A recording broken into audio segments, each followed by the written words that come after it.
या अभंगाद्वारे तुकोबराय नमूद करतात, ब्रह्मांडाच्या मालकाने ज्याचा अंगीकार केला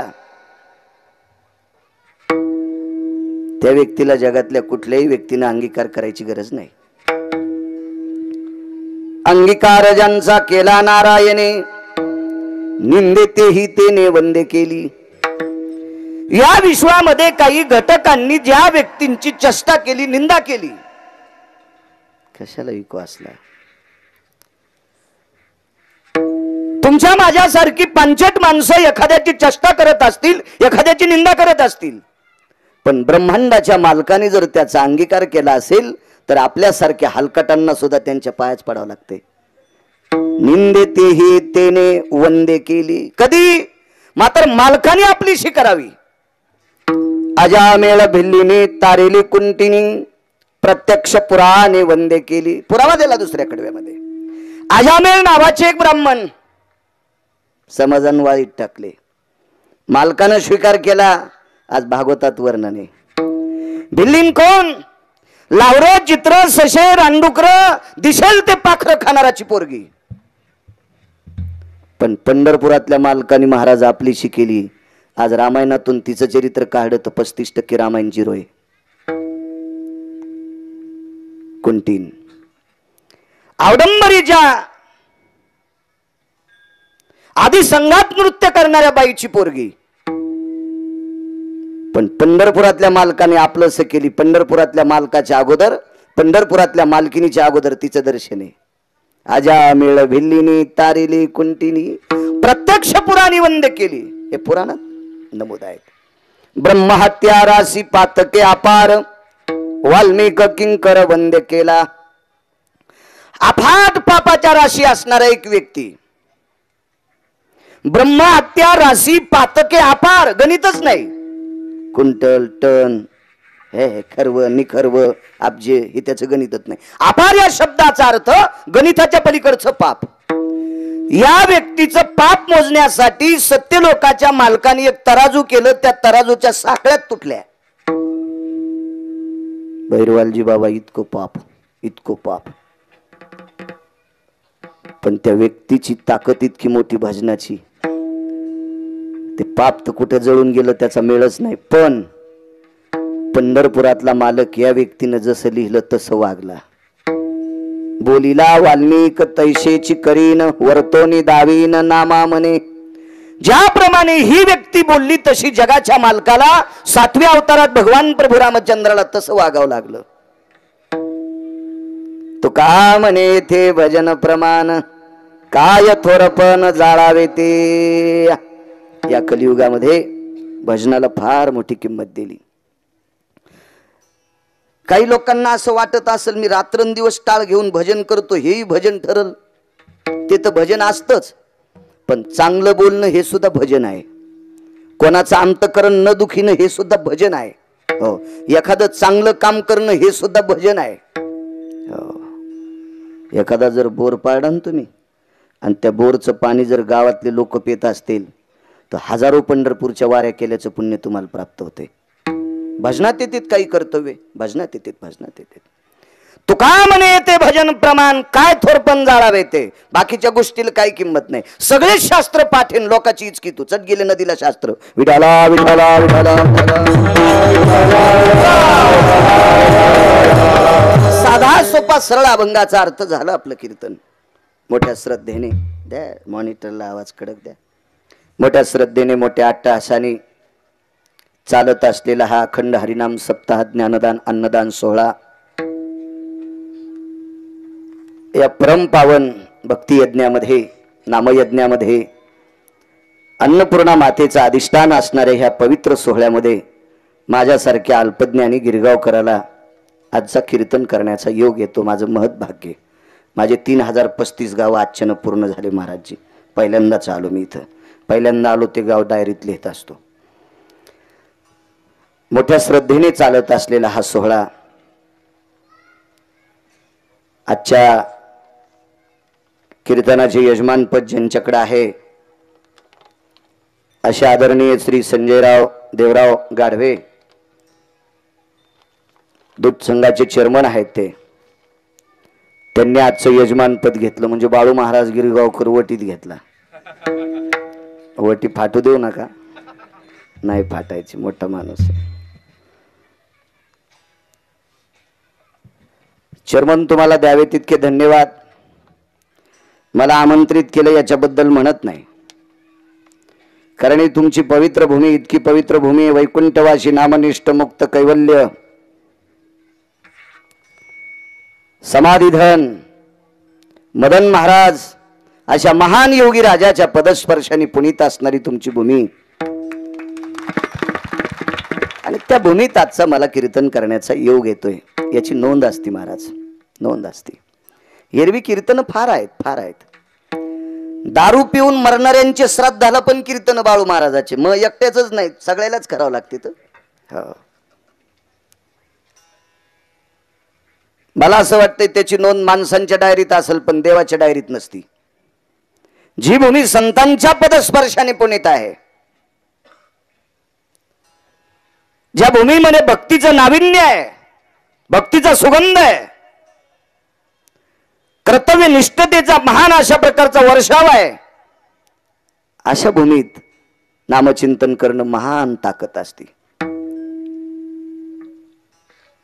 गुरुजी सांगायचे, रंगनाथ गुरुजी परभणीकर म्हणायचे, संध्या ही देवघरात केली की पुण्य वेगळं, ती संध्या तुळशी वृंदावनापाशी केली की पुण्य वेगळं, तीच संध्या गाईच्या गोठ्यात केली की पुण्य वेगळं, आणि तीच संध्या पवित्र गंगेच्या पात्रात केली तर पुण्य वेगळं, आणि तीच संध्या संताच्या सानिध्यात केली तर पुण्य मोजता येत नाही. इतकी मोठी ताकद असते. अशा महान योग्यांच्या पदस्पर्शाने पुनीत असणारी भूमी मलाही योग येतोय. आदरणीय हरिभक्तीपरायण प्रकाश महाराज साठे संपर्क करत होते तारखेच्या संदर्भात, त्यांनाही धन्यवाद. आमचे किराणा मालाचे व्यापारी साईराज खूप संपर्क करायचे, ते खूप खूप योग आला. जगात एकही डॉक्टर नाही खांडूक पिकल्याशिवाय फोडितो. ते बेंड फुटल्यावर ते नाही तर फुटायच्या गोळ्या देत असतो पिकायच्या आणि मग फोडीत असतो तो. ते खूप मला फोन करायचे, पण योग छान आला. दिव्य अशा तेजस्वी सप्त्यामध्ये कीर्तनाचा योग माझा. साईराजजी तुम्हाला सुद्धा धन्यवाद. संजयराव तुम्हाला धन्यवाद. हरिभक्तीपरायण गोडशे महाराज तुम्हाला सुद्धा साष्टांग प्रणिपात. आदरणीय वयोवृद्ध तपोवृद्ध रघुनाथ बाबा तुम्हाला सुद्धा साष्टांग प्रणिपात. आणि आमच्या कडा संस्थांचे सर्व अध्यक्ष महाराजांना सुद्धा साष्टांग प्रणिपात करतो. मृदंगाचार्य महाराज तुम्हाला नमस्कार. माझ्या ज्ञानोबाराय तुकोबारायच्या नामाची पताका महाराष्ट्रात मिरवणारी सर्व वारकरी मंडळी, गायनाचार्य मंडळी, जे कैलास महाराज असतील, आदरणीय संजयजी महाराज असतील, दादा महाराज असतील, इरुळकर महाराज असतील, सगळ्या महाराजांना साष्टांग प्रणिपात करतो. पंचक्रोशीतून आलेला सर्व श्रोतावर्ग, तुम्हा सर्व श्रोत्यांच्या चरणी गिरगावकराचा नाक घासून प्रणाम. मी पाया पडतो, काही नवल नाही. ज्ञानोबाराय सुद्धा पाया पडत होते. प्रभू तुम्ही महिषाच्या मूर्ती. या कथा कीर्तनातला जो श्रोता असतो पुरुष हा शंकर असतो, आणि कथा कीर्तनातली जी श्रोता महिला आहे ती प्रत्यक्ष पार्वती असते. हेवा दुकान किती कोटीचं आहे त्याच्यापेक्षा गिराहिक किती महत्वाचा विषय, शास्त्र किती पाठ आहेत त्याच्यापेक्षा लोक तुझं किती ऐकत आहेत हा महत्वाचा विषय. वक्ता हा श्रोत्यांसोबत असतो आणि दुकानदार हा गिराहिकांना सोबत असतो. विडाला विडाला विडाला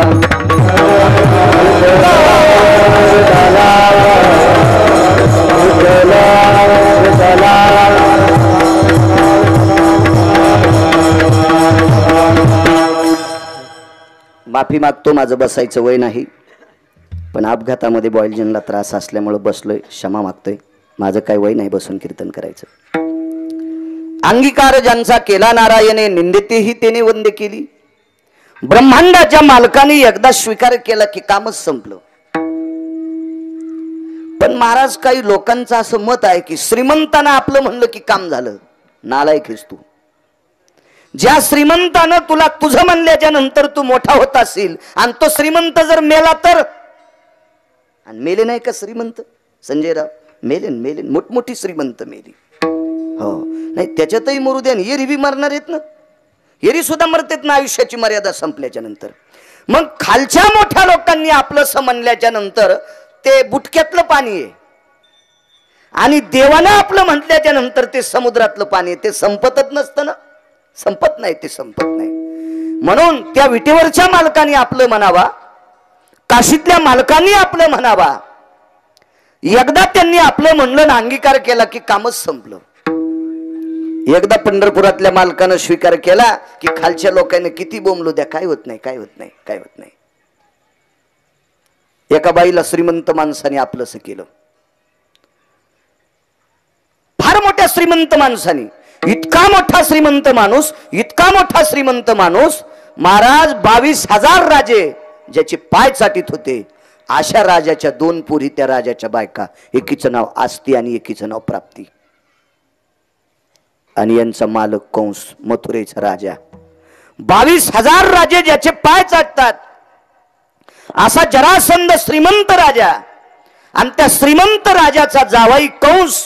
या कंसाने एका बाईला आपलंसं केलं. ती 32 जागेवर वाकलेली होती, खूप ज्या 32 जागेवर वाकलेली. पण तिच्याकडे एक सद्गुण होता. तिनं कंसाला गंध लावला की कंसाला झोप लागत होती. झोप 2 लोकांना लागत नाही. ज्याचं दुखतंय त्याला एक झोप लागत नाही, आणि ज्याला दुसऱ्याचं खपत नाही त्याला एक झोप लागत नाही. दाढ दुखायला झोप लागत नाही, कान दुखायला झोप लागत नाही, डोकं दुखायला झोप लागत नाही, पोट दुखायला झोप लागत नाही, डोळा दुखायला झोप लागत नाही, कान दुखायला झोप लागत नाही. हे व्याधीजन्य. पण जेम काया वृधो व्याधी तत्रा पुनितो भयो वैद्य राजाम सुचावच. ज्याचं शरीर दुखतंय त्याच्यासाठी वैद्य आहे, डॉक्टर आहे. माझ्या पायासाठी मला गोळ्या आहेत, दर 15 दिवसाला एक इंजेक्शन वैद्य व्याधी शमन करते ते. पण ज्याला दुसऱ्याचं खपत नाही, ही सल नावाची बिमारी आहे, याला मात्र जगात औषधच नाही, डॉक्टरच नाही. 2 लोकांना झोपी लागत नाहीत. आणि कंस हा परद्वेषी होता. पर म्हणजे दुसरं, द्वेष म्हणजे न सहन होणे.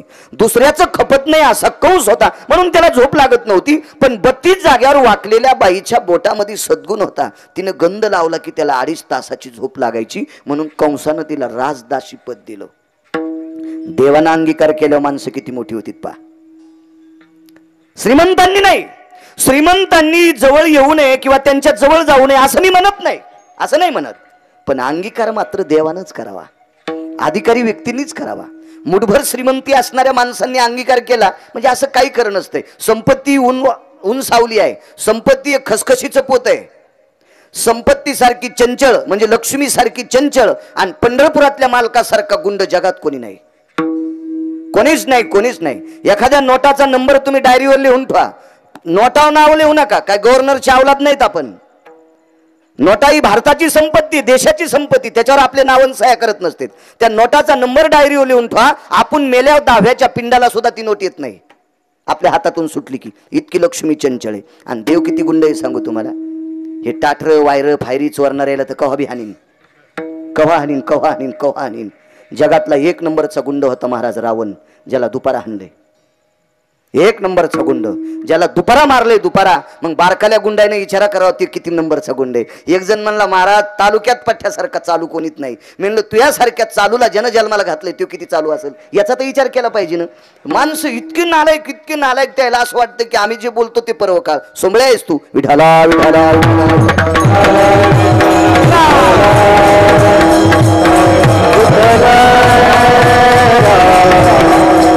त्या बाईला राजदासी पदवी दिली. आणि राजदासी पदवी ज्या बाईला असती ती बाई गावात कोण्याच बाईला आवाजाऊ बोलत नसती. अरे तुरच फक्त राजाच्या आणि प्रधानाच्या बायकोला आवाजाऊ बोलायची. अख्ख्या गावात तिचं वजन महाराज. मी राजदासी, मी राजदासी. पण वाकलेली 32 जाग्यावर रूपरासी ही न कळा. महाराज सांगतात अत्यंत इतकी दिसायला संजयराव घाण होती ती, इतकी घाण होती. अंधारात जर माणसानं पाहिली की माणूसच मरत होता. इतकी क्रूर होती दिसायला, वागणंही क्रूर होतं तिचं. हो, 7व्या अवतारात शहाणपणा केलता तिनं, म्हणून तर 32 जागेवर वाकली. हो. एके दिवशी कंसाला सांगितलं राजा मी तुम्हाला गंध लावल्याच्या नंतर झोप लागती, माझं वाकलेलं बोट सरळ करत नाहीत. कंसानं सांगितलं औषधी सगळ्या खाल्ल्या तरी तू नीट होत नाहीस, आणि औषध देणारे खाल्ले तरी तू नीट होत नाहीस. इतकी तू 32 जागेवर वाकलेली आहेस. किती मोठ्या माणसानं आपण गेली. मथुरेचा राजा सामान्य राजा नव्हता महाराज. आस्ती आणि प्राप्ती ह्या 2 मुली जरासंधाच्या मुली होत्या. भागवत वाचा, लक्षात येईल तुम्हाला. जरासंध मारण्यासाठी पंढरपुरातल्या मालकाला 3 चुका कराव्या लागल्या, तो जरासंध मेलाय. पंढरपुरातल्या मालकाच्या नाकात दम येतो जरासंध मारायला. सामान्य राजा असेल का कल्पना करा. आणि एवढा मोठा राजा जर त्याचा सासरा असेल तर जावायला किती मदत करीत असेल. आणि एवढा मोठा जावाई प्रयत्न करून सुद्धा तिचं शरीर वाकलेलं नीट होत नाही. 11 वर्ष 53 दिवस माझा जगाचा मालक मत गोकुळात राहिला आणि 54व्या दिवशी मथुरेत आला आणि त्याला एकदाच तिने गंध लावला. एकदाच गंध लावला महाराज. अक्रूरत घेऊन जात होते, अंगीकार त्यांचा सांगतो. एकदाच गंध लावला. गंध लावल्याबरोबर दादा म्हणले, कन्हैया 7व्या अवतारात ह्या बेटीने आपल्याला त्रास दिलता, पण भगवान म्हणले दादा नालायकाच्या नगरीत आल्यावर आपला सन्मान केलाय, हिला तसं जाऊ द्यायचं नाही. कंस नालायक राजा होता. कारण सांगू, कंसानं देवाच्या आई वडिलाला बंदी शाळेत टाकलं, इतक्या पुरतं जाऊ नका. कंसानं स्वतःच्या मायबापाला अंधार कोठडीत टाकलं होतं. भागवत नीट ऐकी जा, नीट सांगणाऱ्याच ऐक जा, हे बी लक्षात ठेवा. हो हो, मग लक्षात येते. अंधार कोठडीमध्ये स्वतःचे आई वडील टाकले होते. महाराज, आई वडिलाला द्वेष देणारा सगळे गाथे पाठ असले तरी त्या हलकटाचं तोंड पाहिलं की गौहत्या समम पाप. हा संप्रदायात किंमत नाही त्याला. हो, याच्या पलीकडे सांगू का तुम्हाला, मायबापाची सेवा करणाऱ्याला पंढरपूरची वारी जरी नाही घडली तरी पंढरपुरातला मालक त्याला घरी येऊन भेट देईल. इतकी मायबापाच्या सेवेत ताकद आहे. सकल तीर्थाची धुरे जे का जाण माता पितरे, मायबापे केवळ काशी तेने न जा.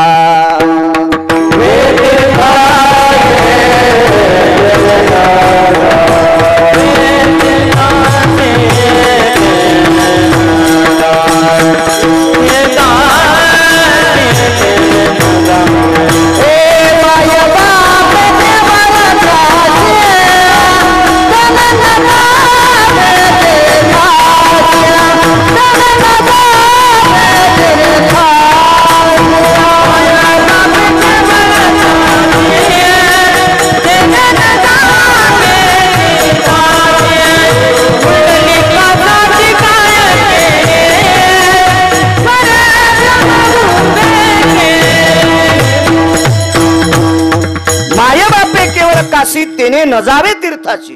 सर्व तीर्थाचे अधिकार आई वडील आहेत आणि त्या आई वडिलाला अंधार कोठडीत टाकलं होतं हलकट कंसानं. मी नाही त्याला कंस म्हणे. आणि काय करणार गिरगाव करायचं तो आता मेलान मागच तो. आणि असली त्याची एखादी भावकी तर त्याची सोय पाहायची ताकद आहे मायात. विठला विठला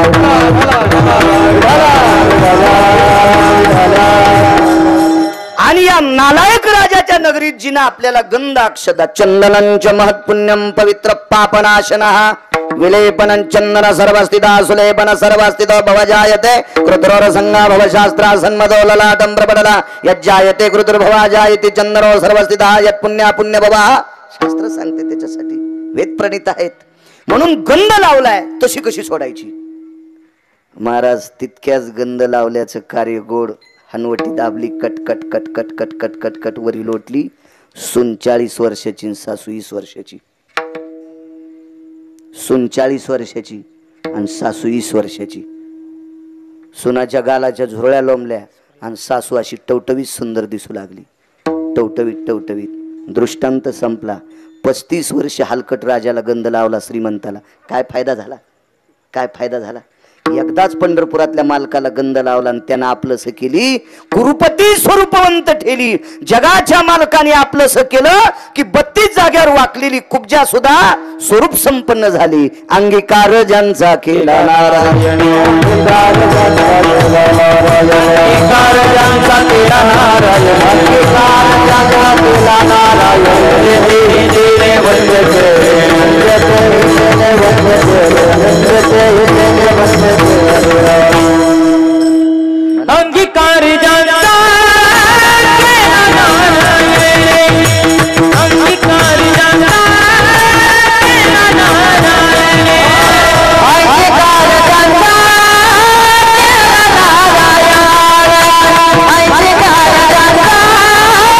केला नारायण, अंगीकार ज्यांचा केला नारायण, अंगीकार ज्यांचा केला नारायण, अंगीकार ज्यांचा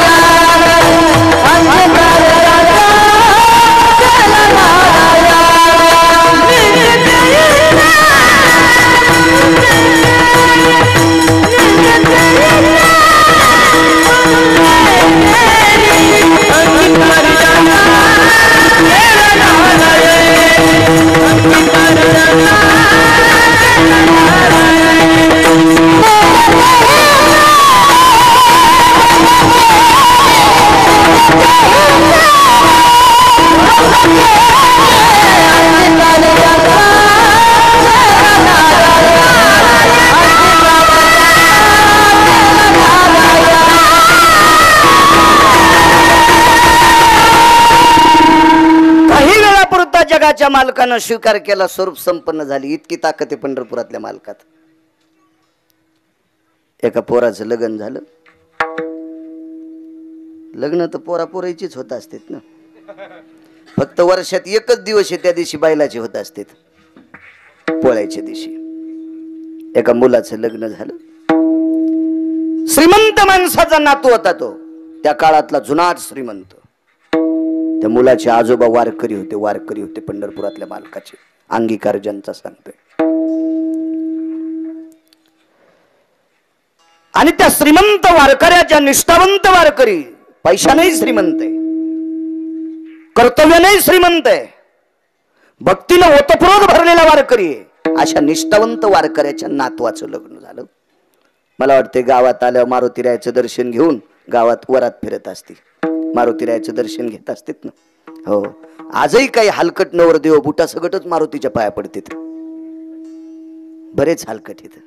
हो, सीमा नाही ते हलकटायला, पाप्याला. मी एका म्हाताऱ्या माणसाला म्हणलं, का हो तुमचा नातू बुटा सगट पाया पडतो? ते म्हणलं, मी पण बुटा सगटच पडलो होतो. अरे तू पडा सुंबळ्या, तुझ्या बापाची जी आगिरी आहे का, नालाय का ती? मारुतीरायाच्या बुटा सगट दर्शन घेत असते. ज्यानं जगातल्या 1 नंबरच्या गुंडाच्या दाढीन मिशा दुपारा जाळल्या, तू धोतर पेटवायला किती टाइम लागन? हनुमंत महाबलीन दाढी रावणाची, अहो एवढी मोठी ताकद आहे त्याच्यात, आणि बुटा सगट दर्शन, आणि ती पण कुरकुल्यावानी गालाची, इति टाचाच्या चपला. म्हणलं तू तरी मंजुळा चप्पल काढणं बाई, हा काढणं चप्पल येड्यावानी, खाली चप्पल काढन, पाया पडणं. तू कशाला या सुंबळ्याच्या नादी लागायली, चपला सगट चालली, बराशीत पडशील एखादीशी. मारुतीरायाचं दर्शन चप्पल बुटा सगट घ्यायचं नाही. ज्याचे लग्न राहिले त्याला सांगतोय. हो, ज्याचे झाले त्याचं उलथू द्या आता.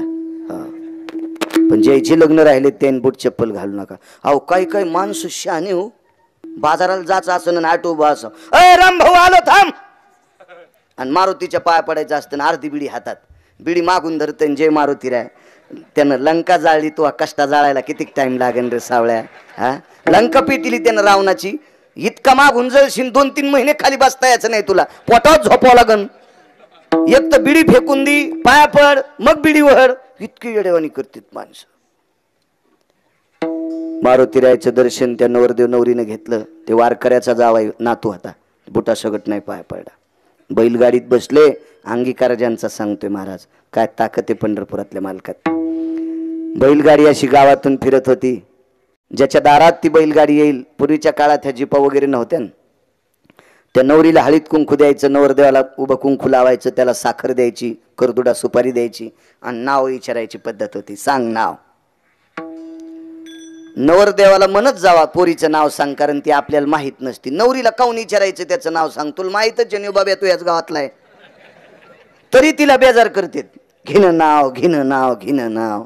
जुन्या काळात मी 2-4 वर्ष कर्मकांड केलं ना, तर ते नाव घेण्यातच लय वेळ जायचा महाराज. ते नाव घेतल्याशिवाय गाठ सोडता येत नव्हती. आता ती गाठ हिल काही येडिंग केलेली नसती, पण आम्ही सोडली की माणसं खुश असते, दुसरं काय असतं तिला. ती काय अशी लय अंगुल गाठ थोडीच येडी वाकडी अशी बांधलेली असती, पण नाव घेतल्यावर सोडायची असती. ते नाव घेणं, ते कार्यक्रम सुरसनई चौघडा वाजत होता. आणि सुरसनई चौघडा वाजत असताना ज्याच्या ओठावर मिशन आहेत का, अशी लेकरं नाचत होती. हो महाराज, ठराविक ठिकाणी नाचण्यासाठी मर्यादा आहे. मर्यादा फक्त इथंच सुटली परमार्थात. वृद्ध असो, तरुण असो, बालक असो, कोण्या वयातल्या माणसानं परमार्थात नाचायचं. हलकट नवरदेवाच्या पुढं शहाण्या मुलानं नाचायचं नाही.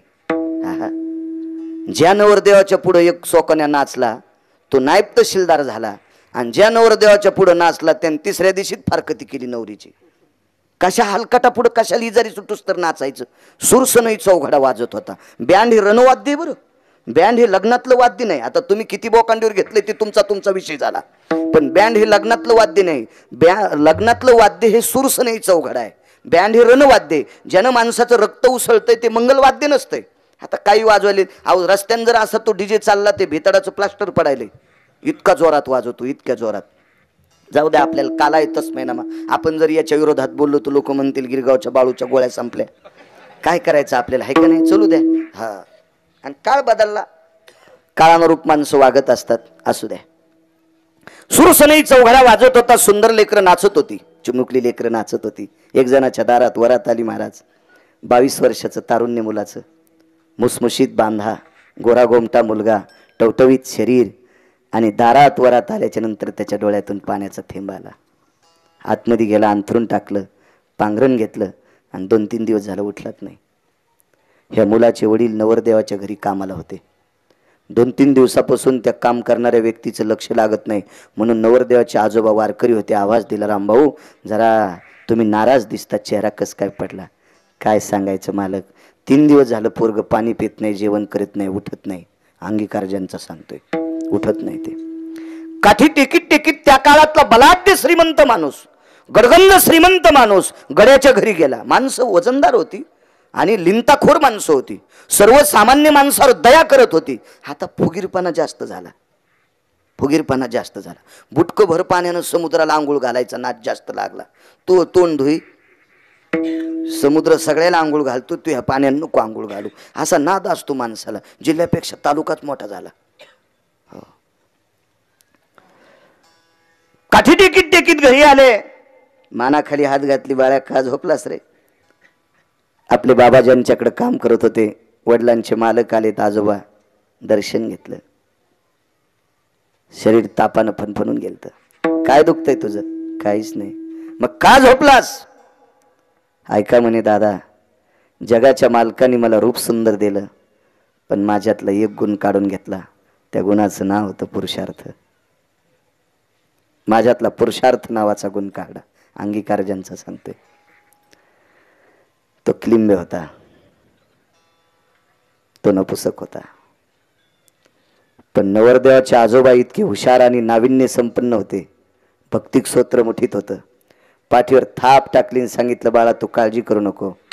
तुला खालच्या लोकांनी जरी नाव ठेवलं तरी पंढरपुरातला मालक तुला आपलंच म्हणील. मी सांगतो तितकं करतो, आजपासून भजन करत जाय. ज्या दिवशी आईला कळालं भैरवाल बाबा, त्या दिवशी आई म्हणत होती, पाप्या माझ्या पोटाला दगड आला असता तर बरं झालं असतं, तुझ्यासारखा हलकट माझ्या पोटाला आला, भावभावकीचा आमचा अपमान होती. आई नाव ठेवत होती. वडील म्हणले, अरे पाहुण्या रावण्यात प्रतिष्ठा घातलीस, नसता जन्माला आलास तरी बरं झाला असतास.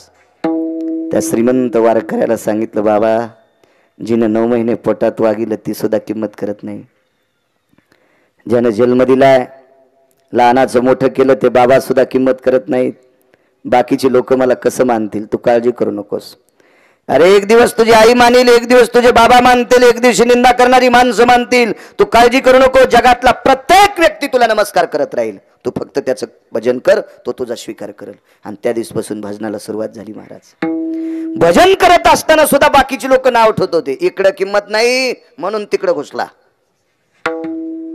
चेष्टा करणाऱ्यांची संख्या फार आहे म्हणून तिकडे घुसला. एके दिवशी ज्यानं भजनाला लावलं त्या व्यक्तीचं वय थकलं आणि हातात हात घेतला आणि सांगितलं, बाबा भजन बंद करू नकोस. मी जरी मृत्यू पावलो तरी तुझ्या प्राणात, शरीरात प्राण येतोपर्यंत तू भजन कर. जगाचा मालक तुझा अंगीकार करील. म्हातारं मरून गेलं सांगणारं, यानं भजन बंद नाही केलं आणि कालांतरानं हाही व्यक्ती एके दिवशी मृत्यू पावला. ज्याला आई नाव ठेवत होती, ज्याला बाप नाव ठेवत होता, ज्याला समाज नाव ठेवत होता, ज्याला परिसरातली सगळी लोक नाव ठेवत होते, ज्याला मित्रगोत्र कलत्र सगळी नाव ठेवत होते, तो एके दिवशी वारला. महाराज वैकुंठाचं अधिष्ठान प्राप्त झालं. ज्या वारकऱ्यांनी भजन करायला लावलं तो वारकरी एका खुर्चीवर आहे, दुसऱ्या खुर्चीवर हा व्यक्ती आहे. कडकडाटून मिठी मारली, जमलं का नाही तुझं पाय? अरे नाना प्रकारची लोक नरकात पचलेत. तुला चेष्टा करणारे लोक पाय नरकात पचायलेत. तो विटेवरच्या मालकाचं भजन केलं, तुला सायुज्य सदन प्राप्त झालं. पण त्याची शंका होती. महाराज म्हणला, देवानं माझा स्वीकार अंगीकार केलाय हे तुम्हाला माहित झालंय. देवानं माझा अंगीकार केला संजयराव. त्यानं सांगितलं हे मला स्वतः माहित झालंय, पण खालच्या लोकांना माहित नाही साईराज. खालची लोक आजही माझी चेष्टा करणार. तर त्या श्रीमंत वारकऱ्यानं त्याच्या पाठीवर थाप टाकली आणि सांगितलं, आता चेष्टा करणारा भारतात कोणीच माणूस नाही तुझा. उलट उलट सकाळच्या काकड्यात अभंगात तुझं नाव येईल. कानोपात्रा खोदो पिंजारी तो दादी,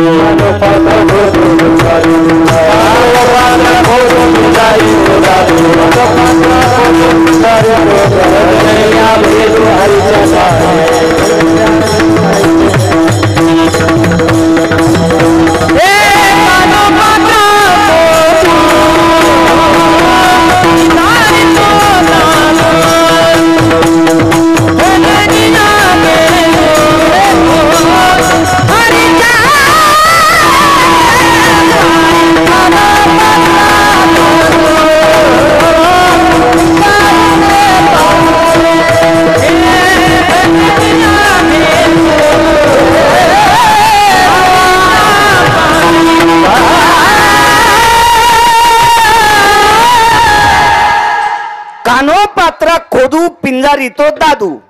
खोदू आणि पिंजारी दादू या दोघांपैकी एक लिंबे होता. महाराष्ट्रात एका व्यक्तीनं 4-2 गाथे पाठ केल्यावर ते म्हणला काकड्यात हा अभंग घ्यायचा नाही. पंढरपुरातला मालक म्हणला भिताडच मुंडक्याव पाडीन तू. काय तुझ्या बापाची जहागिरी? अरे ज्या खोदू पिंजाऱ्याला, ज्या दादू पिंजाऱ्याला मी आपलंसं केलंय, 4 जण अभंग पाठ करणाऱ्या नालायकाने त्याचा तिरस्कार का करावा? ज्याला माय चांगलं म्हणत नव्हती, ज्याला बाप चांगलं म्हणत नव्हता, त्या व्यक्तीचा जगाच्या मालकानं स्वीकार केला. आज सकाळच्या काकड्यात त्याचं नाव आहे. सांगा 1000 एकर जमीन आहे, त्याचं नाव काकड्यात येते का? येऊ शकतं का त्याचं नाव काकड्यात? अद्याप नाही. उलट त्याचे पोट्टे त्याचे पित्र घालीनत. आणि घालायचेच असेल तर आम्हाला विचारते आमचे दादा कोण्या दिवशी मेले. म्हणलं जमीन तू खाला ना आमचा काऊन पिना पाडायला? तू 7-8 एकर जमीन मंदिराला दे ना. तू ह्या दादा कोण्या दिवशी मेला आम्ही पित्र घालू. सप्त्याला पटी देत नाही. तू हा दादा कोण्या दिवशी मेला, कंदिशी उलटा झाला तुला माहित. कवाच कधी परमार्थात येत नाही ना. बघा बाप लोकांची तर चाकरी करीत होता, भजन केलं, जगाच्या मालकाने आपलंसं केलं. महाराज सकाळच्या काकड्यात वरणी आली. ताकद कशाची? अंगीकार ज्यांचा केला नारायण, अंगीकार ज्यांचा केला नारायण, अंगीकार ज्यांचा केला नारायण, अंगीकार ज्यांचा केला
माणसं देवानं स्वीकार केला की त्याचं काम संपलं.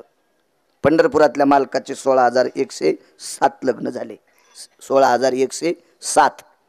आणि एके दिवशी सकाळी लवकर आंघोळ केली, आईसाहेबाचं दर्शन घेतलं, देवकी मातेचं दर्शन घेतलं. हे कृष्णा जी आईसाहेब. देव जी म्हणायचे, आईला जी म्हणायचे जी. काय ग आई, हे रोजच्या पेक्षा जरा लवकर उठलास? हो ग आई. आणि पुन्हा एकदा पाया पडे भगवान. आई म्हणली अरे पहाटे एकदा पाया पडलास ना, पुन्हा कशाला पडायला? म्हणलं एकदा आशीर्वाद दे ना. नेमका तुला डबल आशीर्वाद कशा करता पाहिजे? आई पहिले 16,107 लग्न येतं, जरा 16,107 म्हणायला अवघड जाते. मला 16,108 लग्न करायचे. संजयराव 8वं एक लग्न करायचे. तू भैरवाल बाबा देवकी माता म्हणल्या कृष्ण बस झाले ना रे. 16,107 काय कमी बायका झाल्या का तुला? खूप झाल्या बायका. ते म्हणलं आई मला आशीर्वाद त्याच वेळेला दी, माझ्या एकाही बायकोचे दागिने संक्रांतीच्या दिवशी सोनाराची इथे ठेवलेली नाहीत.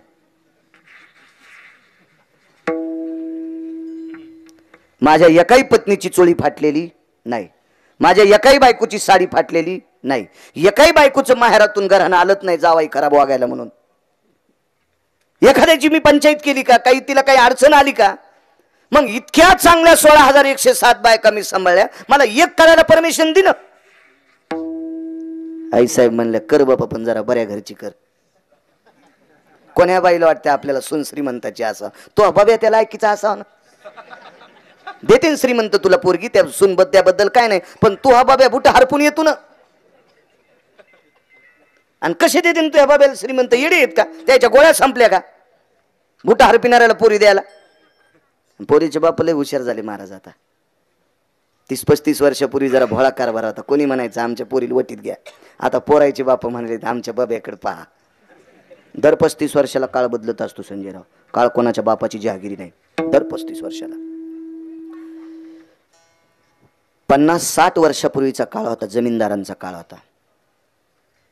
मागच्या 35 वर्षापासून तर पुढच्या 7 वर्षापर्यंत मजुराचा काळ आहे. 15 म्हशी येलेल्या गड्यान काढल्याशिवाय मालकाला दूधच नाही. वगारू म्हशीकडे पाहलंय, दोरी असल्यामुळे त्याला म्हशीचं काशीतलं दूध पिता येणं आणि मालकाला काढता येणं म्हणून काळाचे आडोसायले. गडीपडीवर आहे. अजून फक्त 9 वर्ष कळ सहन करा. ज्याच्याकडे जमीन असेल तो महाराष्ट्रातला राजा असेल. विडाला विडाला विडाला विडाला.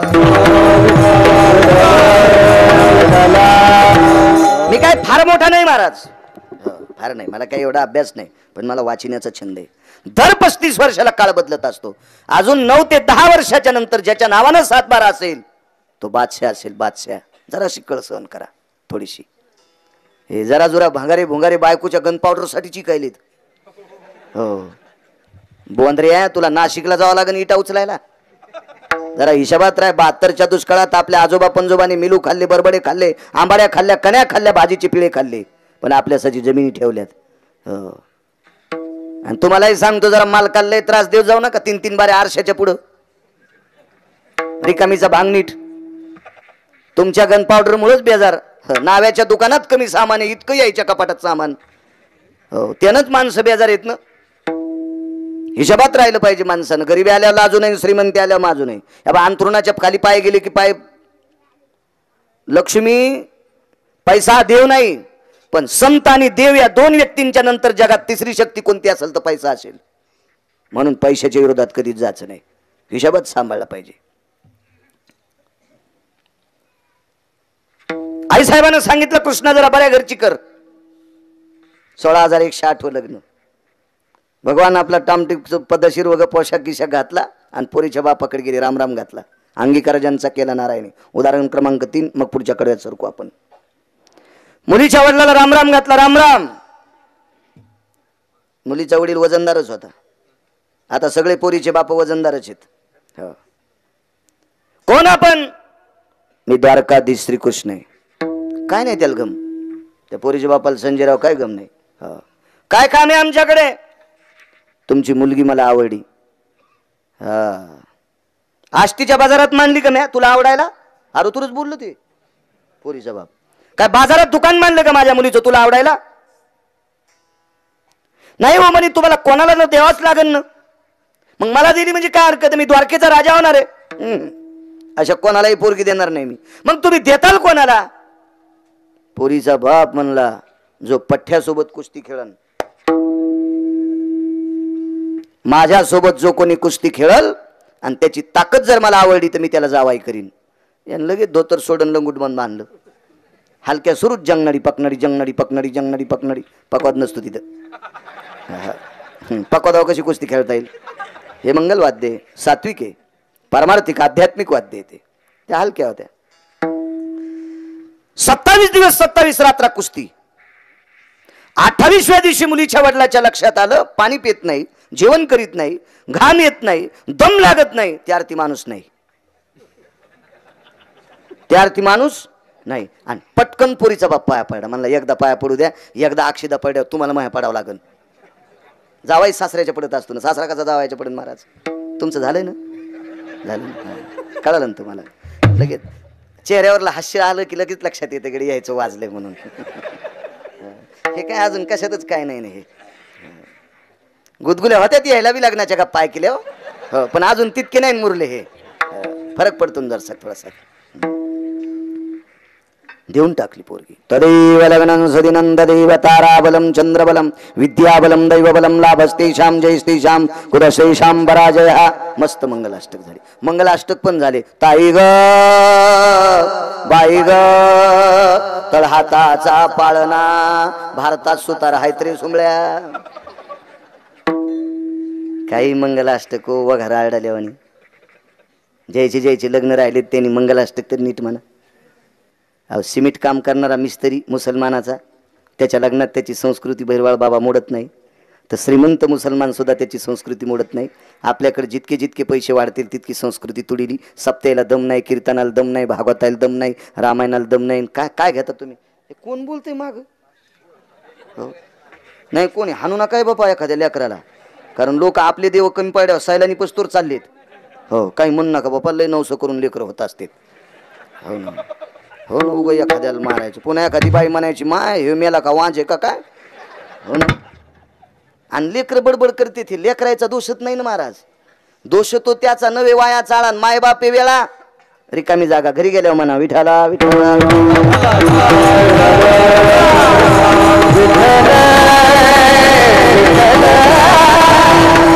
नाहीत मोडत ती माणसं संस्कृती, आपली लोक संस्कृती. महाराज एका लग्नाला गेलो, श्रीमंत माणसाच्या लग्नाला. 15,000 रुपयाचा आहेर केला. लग्नात एक पाहुणी नाचत होती. बाजूच्याला विचारले बाई कोणाची बायको? म्हणले ते तिथं उभा आहे, कोट बोट सूट. 1,43,000 महिन्याला तिच्या नवऱ्याला पगार. 1,43,000 ज्या बाईच्या मालकाला महिन्याला बेशिक येत होतं, ती बाई लग्नात नाचत होती. किती संस्कृती मातीत घातली या श्रीमंत लोकांनी, किती मातीत घातली. अजून लक्षात घ्या, या देशातला प्रत्येक व्यक्ती अब्जाधीश व्हावा, पण त्यानं संस्कृती टिकवावा. हा महत्वाचा विषय. तो टिकलं पाहिजे, ते टिकलं पाहिजे. पण जसा जसा पैसा वाढन का तशी तशी संस्कृती मातीत घालते. एक मुद्दा सांगतो तुम्हाला.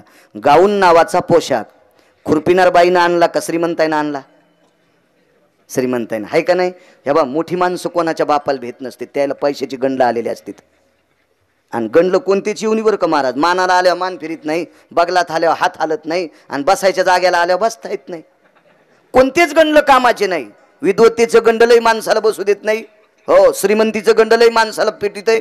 कोणते गंडलं येऊच नाही माणसाला अहंकाराचे. तिला मात्र जरी होय अभिमान, मेरू तो समान भार देवा. कारण अहंकारी माणसं, गर्विष्ठ माणसं पंढरपुरातल्या मालकाला चालतच नाहीत. अगदी प्रांजळ मोकळी माणसं असली पाहिजे, मोकळी. हे माणसाला पैसा जसा जसा वाढल ना तस तशी संस्कृती मातीत घालतात माणसं. चुकीची गोष्ट आहे. मंगलाष्टक चांगले म्हणी जा. आपल्या संस्कृतीतले ते आशीर्वादी 16 संस्कारापैकी एक संस्कार आहेत, चांगली म्हणली पाहिजे. राजा भीम रुक्मिणी सनयनी देखोनी चिंता करी, ही कन्या सगुणावरा नृपवरा कवना शिम्या देवी जे. आता एक विचार श्रीकृष्ण नवरा त्यासी समर्पू म्हणे. आता जे हे ते ठेवा, ते एकदा इचकलं ना पुन्हा तासावर येत नसतं. आता जशाल तसं वाढीत जाऊ नका त्याला. विठाला विठाला विठाला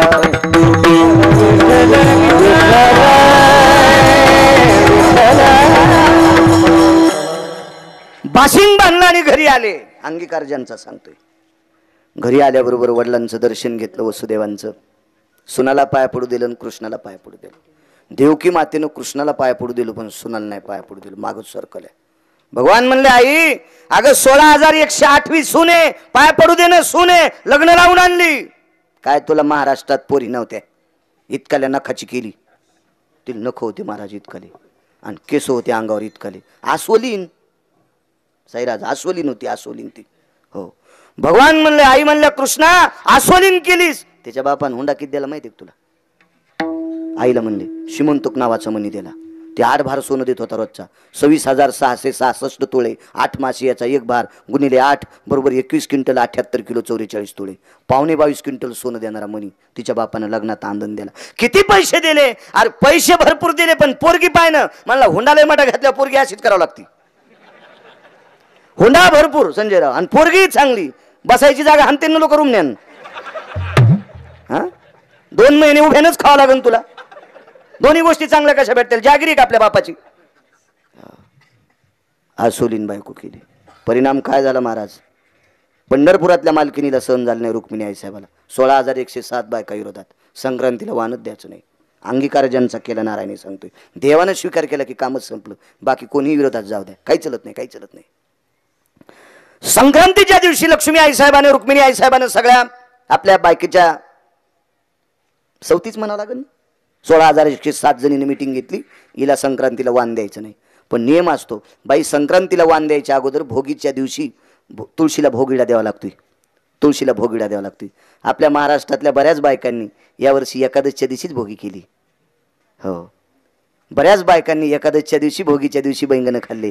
ज्या बाईने एकादशीच्या दिवशी बैंगनं खाल्ले तिच्या बैंगण्याला आयुष्य तरी कसं वाढल? हा, काय गोळ्या संपल्यात का माया? का गिरगावकर गांजा उडून आलाय? शास्त्र म्हणेल ते सांडावे, ते राज्यही तृण मानावे. महाराज, एकादशी आपल्या संस्कृतीत इतकी पवित्र आहे, इतकी पवित्र आहे. हे बा भोगविडा द्यावा लागतो. तुळशीच्या पानाशिवाय भोगविडा देता येत नाही. हे बा बायका भोगविड्या देतात. मी काय बाई नाही, पण मला वाचवायचा नाद आहे. तुम्ही म्हणताल तुला इतकं कसं काय माहीत? मी शास्त्र वाचून सांगतो. मी 6 श्लोकाचं ऐकून सांगतो, त्याच्यानंतर सगळं वाचूनच सांगतो. बाकी कोणाचंही ऐकून सांगणार नाही महाराज. वाचिल्याशिवाय कधीच नाही बोलणार. हो, नागिनीचं पाणी इतकं पवित्र आहे. ते तोरणाला लावलं तर शुभ, कलशाला लावलं तर शुभ. पूजेमध्ये नागिनीचं पान टाकायचं, त्याच्यावर तांदूळ ठेवायचे, वरी सुपारी ठेवली. गणानंतो अंगणपदे गवामयंगवप्रिया येन गिरिजासुदे सकलस्थित एकदंता विघ्नहरदेवाया सर्वस्थितो. गणपतीचं अधिष्ठान झालं. पण हे नागिनीचं पान एकादशीच्या दिवशी इतकं अपवित्र, अशुद्ध, विटाळशीचे खळ आणि विडा भक्षिता. मग मला सांगा, भोगी ही एकादशीच्या दिवशी आली, तुळस नागिनीचं पान कसं स्वीकारेल? आणि नागिनीच्या पानाशिवाय भोगविडा देता येत नाही. ज्या बाईने एकादशीच्या दिवशी भोगी केली तिची भोगी नदीला गेली. हो, याच्यानंतर जर मी मरल किंवा जित्ता असल, पण ज्या ज्या बाईने ऐकिले, जिच्या कपाळावर कुंकू आहे, जर याच्यानंतर कधी एकादशीच्या दिवशी भोगी आली तर तुम्हाला गिरगावच्या बाळूची शपथ आहे, त्या दिवशी भोगी करू नका. कारण महिनाभर कधी पण भोगीने एकादश करता येते. एकादशी इतकी पवित्र असते. काही गोष्टी संगानं दूषित होत असतात. आपण देवाला स्नान घालतो ते तांब्याचं पात्र अत्यंत पवित्र आहे. देवाला स्नान घालण्यासाठी तांब्याचं पात्र लागते दुकानदार. गाईचं गोमूत्र किती पवित्र आहे, पण गाईचं गोमूत्र आणि तांब्याचं पात्र एकत्रित आलं की अशुद्ध झालं. संघाची ताकद असती. हो, म्हणून नागिनीचं पान पवित्र आहे, पण एकादशीच्या दिवशी अपवित्र आहे. म्हणून भोगीच्या दिवशी लक्ष्मी आईसाहेबांनी भोगविडा दिला. तुळस भोगविडा स्वीकारित नव्हती. मग 4 लोकांच्या पत्न्या बोलिल्या. त्याच्यापैकी एकीचं नाव सांगतो. द्रोणाचार्यांची धर्मपत्नी, तिचं नाव होतं कृपीमाता. हो, या कृपीमातेला आमंत्रित केलं आणि सांगितलं, आई साहेब तुळस भोगविडा स्वीकारित नाही. तर कृपीमातेनं सांगितलं, लक्ष्मी कुणीतरी एखाद्या व्यक्तीचा तुम्ही अनादर केलाय. तिनं सांगितलं, सरळ सरळ आम्ही अनादर केलाय जामवंतीचा. तर ज्या कृपी नावाच्या मातेनं द्रोणाचार्याच्या पत्नीनं अश्वत्थाम्याच्या आईनं सांगितलं, या जामवंतीला जगाच्या मालकाने आपलंसं केलंय. या जामवंतीचा जगाच्या मालकाने अंगीकार केलाय. तो आम्ही आता इथं तिरस्कार करू नका. ज्या दिवशी तुम्ही जामवंतीलाच विडा देताल, भोगविडा देताल, त्या दिवशी तुळस तुमचा भोगविडा स्वीकारेल. दृष्टांत संपला. विश्वाच्या मालकानं स्वीकार केलेल्या जामवंतीच्या विरोधात जगाची मालकीन गेली. तिला सुद्धा तोंडावर पडल्यासारखं झालं. महाराज, या जामवंतीचं चरित्र श्रीमद भागवतात आलं का? पंढरपुरातल्या मालकानं तिचा स्वीकार केला. जगातल्या प्रत्येक विद्वान व्यक्तीला तिला मानावंच लागतंय. जामवंतीचं चरित्र भागवतात सांगावंच लागतंय आणि तिचं नाव घेऊन तिच्या नावाचा गजर करावाच लागतो. ही ताकद कशाची आहे? अंगीकार केला नारायण, अंगीकार जाता केला नारायण,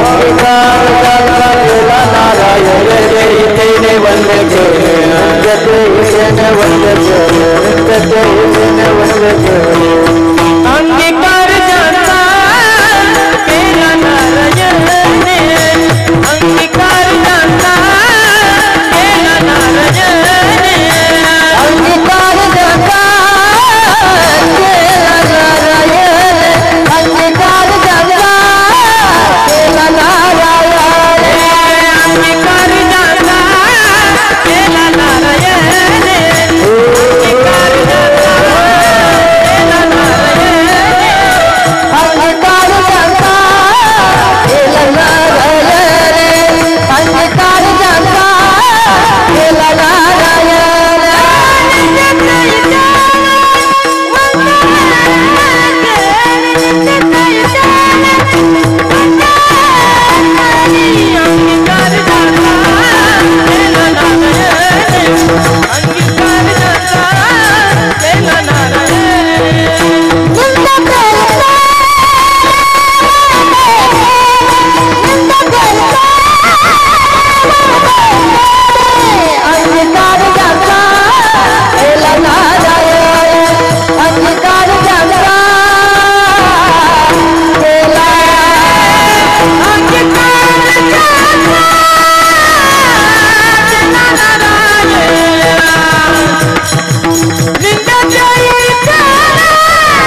जगाच्या मालकानं अस्वलीन सुद्धा पत्नी केली, तिचा विश्वाला स्वीकार करावा लागला. विश्वाला देवानं आपलंच केलं की निंदे तेही तेने वंदे केली.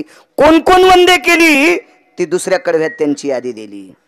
आजा मेळ दिल्ले तारिणी कुंडी, आजा मेळ दिल्ले तारिणी कुंडी, तारिणी कुंडी, आजा मेळ दिल्ले तारिणी कुंडी, आजा मेळ दिल्ले तारिणी कुंडी, आजा मेळ दिल्ले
यादी दिली दुसऱ्या कडव्यात. आजा मेळ भिल्लीनी तारिली कुंटीनी. कोण आजा मेळ? कधी कधी आमची लोक पुराण सांगत असताना आजा मेळाच्या बाबतीत ब्रेक लायनर उघडलेल्या गाडी सारख्या काही काही लोकांच्या जिभा उघडल्या. आजा मेळ एवढ्या घाणेरड्या पद्धतीत काही काही माणसं सांगतात, लाज वाटायला पाहिजे. एवढी वाईट नव्हती आजा मेळ. आजा मेळ हा त्या काळातला दशग्रंथी विद्वान व्यक्ती होते. शास्त्रोक्त, पुराणोक्त, वेदोक्त एवढा मोठा प्रकांड विद्वान व्यक्ती, प्रकांड विद्वान.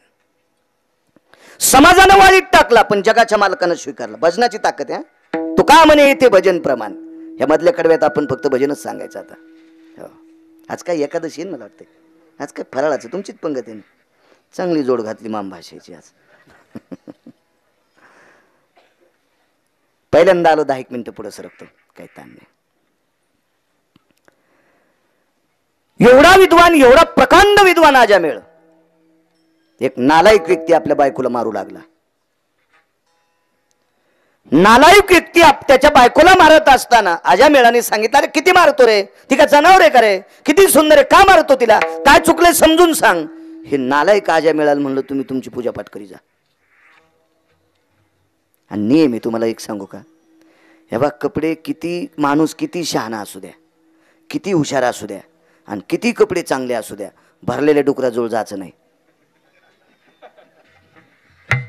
नालीतून असं डुक्कर उठलं, भरलेलं डुक्कर उठलं आणि तिकून चांगल्या कपड्यावाला प्रतिष्ठित माणूस आला. ते म्हणला मी माझ्या रस्त्यानंच चलन. तसं नाही रावसाहेब, तू लांबून चल, नाही तर डुक्कर तुला शेपूट हाणतं पाय. आणि डुकरानं भरक्या शेपटीचा फटका हाणल्यावर तुमच्यासारख्या पॅन्टीव निघतो का? ते पप्याच्या माईनं किती बी साबणा लावू द्या बरं, निघतो का ते? शहाण्या माणसानं मूर्खाला भेलं पाहिजे. हो, आजामेळासारख्या व्यक्तीनं वाटेल ते प्रयत्न केला पण ते नालायक ऐकत नव्हतं. शेवटी आजामेळाच्या लक्षात आले आपल्या पलीकडचं दुखणे हे काही नीट होत नाही. ते मारून मारून बाहेर गेल्यावर एकच गोष्ट चुकली आजामेळाची, सांगतो तुम्हाला. त्याच्या पत्नीला विचारलं, का ग बाई तुला किती मारतो, किती त्रास देतो? तरी बाई तू थांबते. होय, एकच गोष्ट चुकली, एवढा त्रास देतो मग इथं का थांबती? इतकं बोलायला नव्हतं पाहिजे महाराज. सहज तिच्या तोंडातून वाक्य पडलं, मग जाऊ कुठं? आजामेळ त्या काळातला एवढा श्रीमंत महाराज होते, इतके श्रीमंत महाराज होते. वैकुंठवासी माधव महाराज सूरजखेडकर सांगायचे, सूरज खेडकर सांगायचे, आज्या मेळाच्या घरी माणसं जेवल्याच्या नंतर पात्राला चिटकलेलं तूप जर नालीत वाहत गेलं आणि त्या नालीतलं पाणी चाटलं तर कुत्र्याचे वजन वाढत होते. इतका श्रीमंत आज्यामेळ व्यक्ती. आणि त्यांनी सांगितलं, ममाम गेहेशु यत कन्या भोजायतो तत्रहा पुढे तो भक्तवे सर्व अलंकारेन मंडितम आंबरास्त तेवच.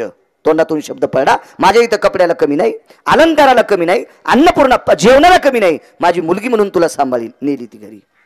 पण काय होतंय महाराज, हलकटाचे विकार किती बी चांगल्या जाग्या जाऊ द्या त्याचे दुर्गुण जात नाहीत. याचा येळकोट राहीना मूळ स्वभाव जाईना. एखाद्या व्यक्तीचा मूळ स्वभाव जातच नाही, ती हलकटच असती व्यक्ती. एक राजा रस्त्याने चालला होता. राजा रस्त्याने चलत असताना मोठा राजा, बलाढ्यशाली राजा, त्याच्या समोर माणसं ढकलायला काही शिपाई असतात. हे सरकारे, राजाची स्वारी आली, सरकारे सरकारे. स्वभाव जात नसतो माणसाचा, याच्यावर सांगतोय. आता त्या शिपायाने एका आंधळ्याला ढकलून दिलं. हे सरकरे. तर ते आंधळ म्हणलं, हवालदार साहेब. ते हवालदार म्हणलं, बेटा आंधळ मला हवालदार कस काय म्हणलं. गपचिक बसवून त्यानं. पण ते म्हणलं, तुला कळतच कस काय. ते म्हणलं, मला कळतंय, आंधळ मी वजन हाणून गेलं ना, मला कळतंय म्हणे. आता यानं गपचिक बसवून यानं राजाला जाऊन सांगितलं, आंधळ्याला मी धक्का दिल्यावर ते मला हवालदार म्हणलं, ते मला शिपाई म्हणलं, ते मला शिपाई म्हणलं. राजा म्हणला, बोलू रे आंधळ्याला त्या. राजा असाच बिना आकली, झोपीत तमाखू खाणार.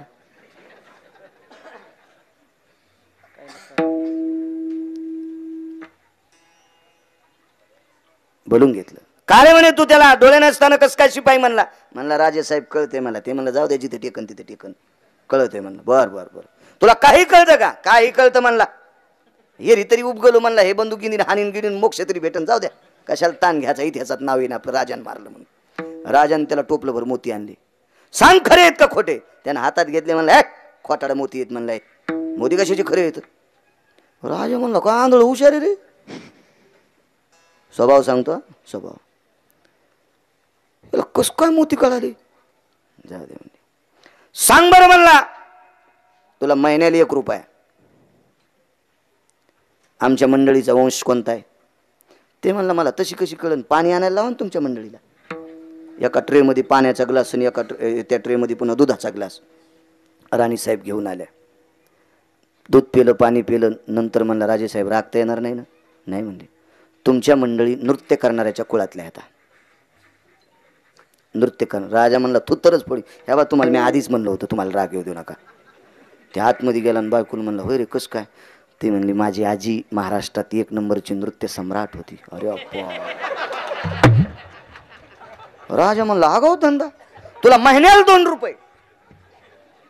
आमचे आजोबा कोण होते सांगतो का. म्हणला, बस स्टँडला 1 नंबरचा भीक मागे तुमचा आजोबा.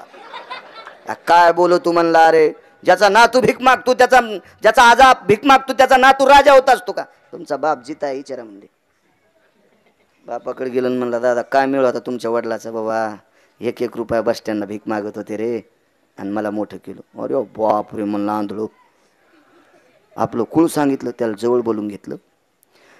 तुला त्या शिपायाला न दिसता शिपाई कस काय म्हणला. म्हणला, कलेक्टर जर रस्त्यानं आला असता आणि आंधळ दिसलं असतं तर कलेक्टरनं दंडाल धरला असतं. म्हणला असता, दादा एका कडीनच आला, हे धके देते ते शिपाईच.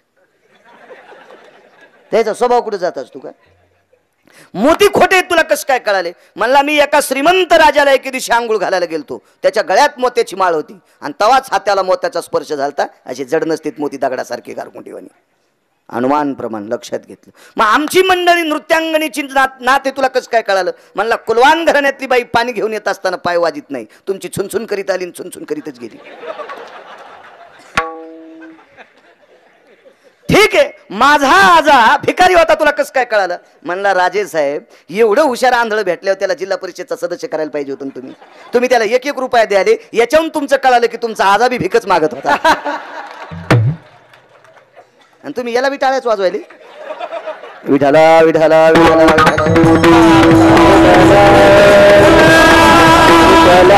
जुनी स्वभाव माणसाचे जात नसतात. महाराज वेशाय वारांगण आहे. एका अधिकारी महाराजानं लेख म्हणून घरी नेल्यावर किती राहा. 8व्या दिवशी तिचे विकार जागे झाले. आणि 8व्या दिवशी आज्या मेळाला सांगितलं, मी पोरगी म्हणून नाही आले, बायको म्हणून आली. धोतरच सुटलं म्हाताऱ्याचं. सामान्य गोष्ट आहे. विद्वान त्या काळातला प्रकांड विद्वान पंडित.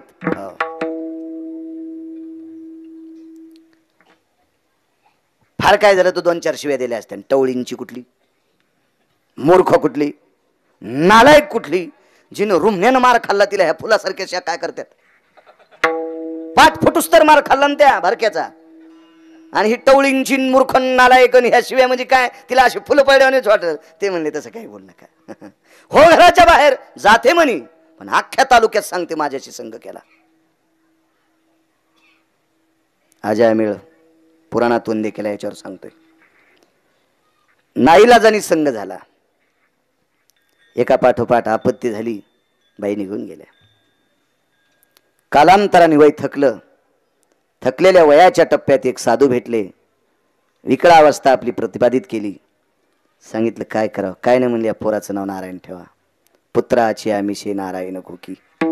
अनाथाच्या नाथे घातला विमाने.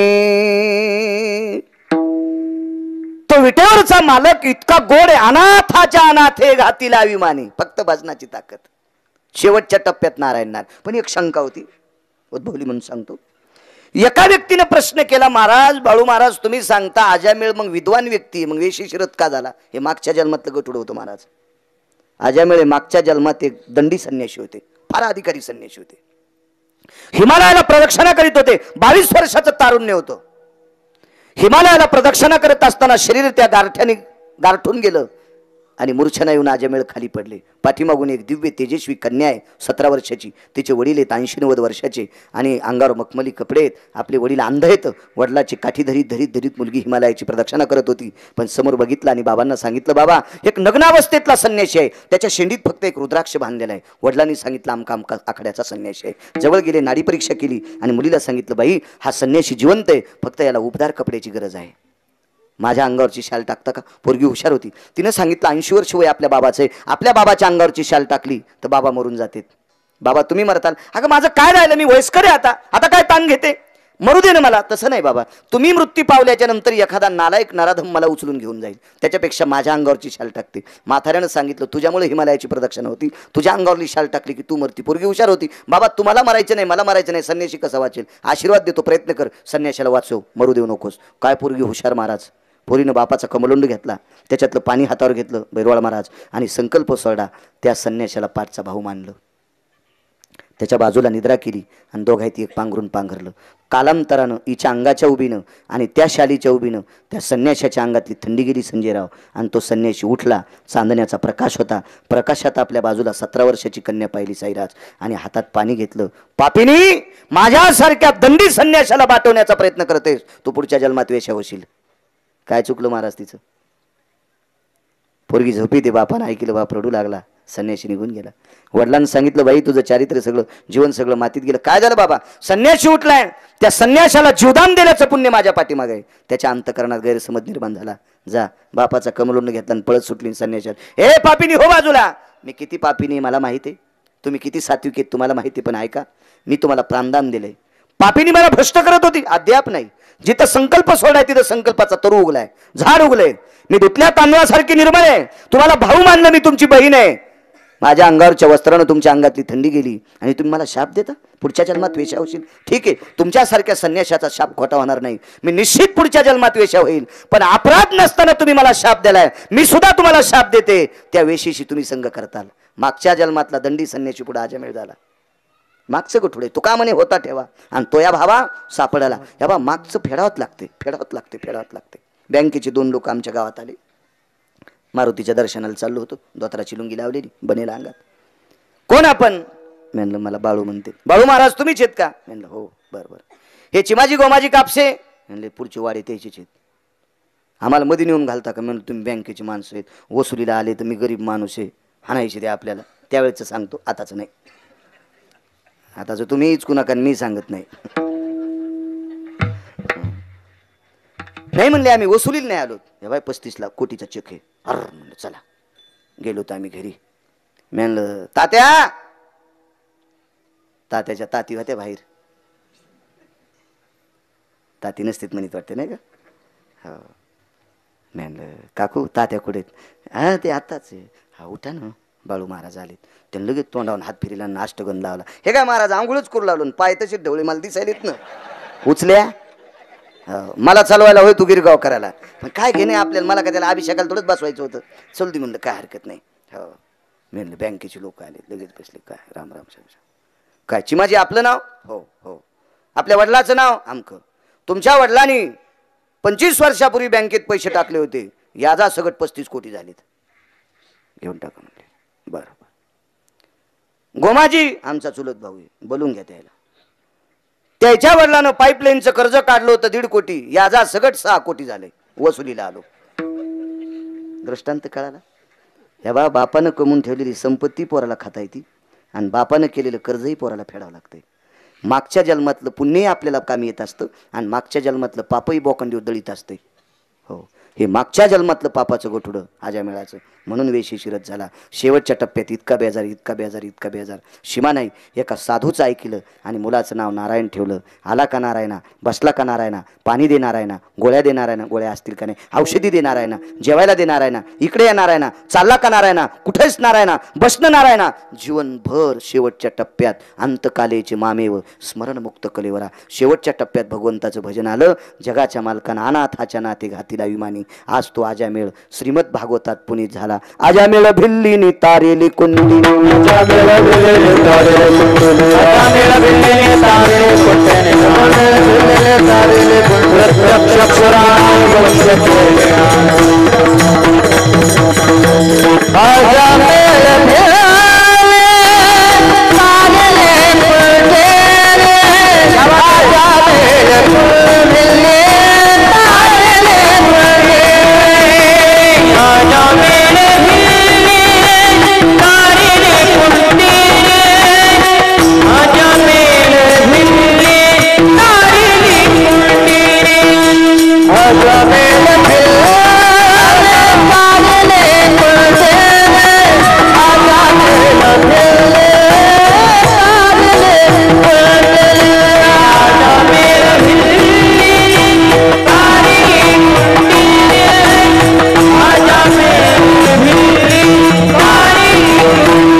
महाराजी माणसं. वा गोड आवाज. हेन सुदामेळ चरित्रायां भव भागवती पुराणे छंदान भयनति व्याल सुधा कालत्रय भय छंद सुदे नामति मुक्तं भय व्यालान साक्षी भयातति भय व्यालान पुनित भयंति भय व्यालान गतवन सुदे नियति जायन्ते नामनिष्ठ भय जायन्ते वृष्णिर कलयनि संग सुधा परिभाषा भय जायन्ते रसनां प्रियां सकल सुधाना रसनां प्रियां सकल सुधाना रसनां प्रियां सकल सुधाना नैवम गांजा कसम लिखितम. हे का गांजा फुक्यान दिलं का? ज्याची वाणी गोड झाली आणि त्यानं भजन केलं ती माणसं पुनीत होत असतात. इतकी ताकद आहे आजा मेळ भिल्लीनी. लावरत चित्र धरणाऱ्याची पोरगी शबरी इतकी पुनीत झाली. मतंग नावाच्या साधूने कृपा केली तिच्यावर कृपा. कृता त्रेता युगात स्वच्छता अभियान फक्त शबरीनं सुरू केलं. फार दिवस आश्रम झाडा भैरवाळजी महाराज शबरीनं. आणि स्वच्छता केल्याच्या बदल्यात मतंग नावाच्या साधूना आशीर्वाद दिला. बाई पंढरपुरातला मालक तुझा स्वीकार करील, अंगीकार करील. संजयराव साधूचा शब्द कसा खोटा जाईल, पण तू भजन करीत राह. आणि तेव्हापासून राम राम म्हणत राहिली. अहो चांगल्या चांगल्या दाढ्यावाल्याने तिचा इन्कार केला. एकदा 250 संन्याशांनी यज्ञ केला. संन्याशी म्हणणं चुकीचा शब्द आहे. त्या काळातल्या अधिकारी लोकांनी यती योगी जपी तपी संन्यासी अनुरागी असे काय प्रकांड विद्वान असतील यज्ञ केला महाराज. तिचा तिरस्कार केल्यामुळे पाणी अशुद्ध झालं. काय प्रयत्न करावा. मतंग नावाच्या साधूला बोलून घेतलं. काय म्हणे पाणी अशुद्ध झालं, कसा यज्ञ करता. पाणी शुद्ध करण्यासाठीच 8 दिवस झाले यज्ञ सुरू आहे. नामधारकाच्या पायाखालची माती टाका म्हणले. तुका म्हणे येते भजन प्रमाण. हो पुनीत केले, वंदे केले. लोकही भजन करणारी लोक वंदे केली. तर ते म्हणले भजन कोण करते. ते म्हणले माझा आश्रम झाडणारी एक शबरी होती. म्हणले आम्ही ती इथं आल्यामुळे तर पाणी खराब झाले. मतंग नावाच्या साधूनं सांगितलं मूर्ख आहेत तुम्ही. ते म्हणले नसतील मी म्हणतो मूर्ख आहेत म्हणे तुम्ही. ती जोपर्यंत इथे येत नाही तोपर्यंत तुमचं जलाशय शुद्ध होत नाही. काय करावं. तिच्या पाठीमागं पळते, ती थांबत नाही. शेवटी मतंगानं सांगितलं तिचे पावलं जिथं उमटले तर तिची मुठभर माती या सरोवरात टाका, पाणी शुद्ध होईल. शबरीच्या पायाखालची माती सरोवरात टाकली. सरोवरातलं पाणी शुद्ध होते. आजा मेळ भिल्लीनी तारिली कुंटीनी प्रत्यक्ष पुराणी वंदे केली. आज रामायणात शबरीचं चरित्र आहे. किती गोड आहे. ह्याच्या पलीकडे सांगू का. किती अंगीकार गोड केला. गोलोकात 19 खुर्च्या आहेत. त्याच्यात 18 खुर्च्यावर माणसं आहेत आणि एकाच खुर्चीवर बाई आहे. अधिक मासाच्या चरित्रात गोलोकाचं वर्णन आले. कधी कधी वाचा. 18 माणसं आहेत आणि एकच स्त्री. 18 साधूंनी इन्कार केला. तू इथं आलीच कस काय. तिनं सांगितलं काहीच केलं नाही, फक्त भजन केलं. आणि भजनाच्या ताकदीनं गोलोकाची खुर्ची शबरीला भेटली. तिचे येणे जाणे खुंटले. रामायण सांगते. शांतीब्रह्म एकनाथ महाराज सांगतात. इतकी ताकद. पुणे तिला सुद्धा पुराणात वंदे केलं. राहिली कुंटीन कान्होपात्रा. एवढी सुंदर एवढी सुंदर एवढी सुंदर की तिच्या सुंदरपणाला आग लागो. महाराष्ट्राच्या माती या भारत देशामध्ये 222 स्त्रिया सुंदर होत्या इतिहासात पुराणात. आणि खाली इतिहासात 6 स्त्रिया सुंदर होत्या. त्याच्यापैकी 4 हिंदूकडे होत्या आणि 2 मुसलमानाकडे होत्या. कल्याणच्या सुभेदाराची सून सुंदर होती. हो छत्रपती शिवाजी महाराजांना फार मोठी आख्यायिका त्या कर्मावून प्राप्त झाली. अरे काळ्या रात्री चमकत होतं जिच्या रूपाचं ऊन, अशी देखणी होती एका मुस्लिमाची सून. अरे तिला पाहुणी आई म्हणाला राजा तो शिलवान. आनंदाने नांदत होती हिंदू मुसलमान. विरोधकाच्या सुनाला अमावस्याच्या रात्री काळ्या रात्री चमकत होतं जिच्या रूपाचं, अमावस्याच्या रात्री जिच्या अंगाचा प्रकाश पडतो अशा स्त्रीला तिला पाहुणी आई म्हणाला राजा तो शिलवान. आणि वाट लावली मुलगी स्वतःची म्हणून त्याला राजा म्हणत असतात. ती एक सुंदर.